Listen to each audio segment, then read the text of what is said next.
అందరికీ. ఇప్పుడు నా షెడ్ ఖరాబ్ అయిందని చెప్పినా కదా, ఇప్పుడు కొత్తగా వచ్చిన బర్రెలు షెడ్ మొత్తం ఖరాబ్ చేసినాయి. ఇప్పుడు ఇక్కడ చూడండి, రేకులు మొత్తం బీకేసినాయి. ఈ 4-5 రేకులు ఖరాబ్ చేసినాయి మొత్తం మీద. మొత్తం ఆ కింద ఏం డ్యామేజ్ కలవు కానీ ఇవైతే మొత్తం పీకేసినాయి. ఎందుకనంటే ఇప్పుడు మన షెడ్లో దూడపిల్లలు ఉన్నాయి కాబట్టి, షెడ్లో దూడపిల్లలు ఉన్నాయి, అవి కుక్కలు ఇలాంటి వచ్చినాయి అనుకో ప్రాబ్లం అవుతుంది. అందుకని చెప్పి కడుతున్నా.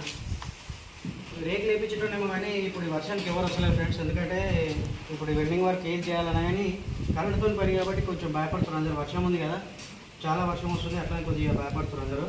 అందుకని చెప్పి ఇక నాకు ఏం చేయాలో అర్థం కాక ఇక ఇట్లా కట్టెలు తెచ్చి కడుతున్నా. ఎందుకంటే ఇట్లనైనా కుక్కలు రాకుండా ఉంటాయి అని చేస్తున్నది చూడండి. అందుకే షెడ్ వేసేటప్పుడు ఒక్కటేసారి ఆలోచించేయండి ఫ్రెండ్స్. ఒక 10 సార్లు 10 షెడ్లు తిరగండి, లేకపోతే తెలిసిన వాళ్ళు 10 సార్లు అడగండి, ఏం కాదు.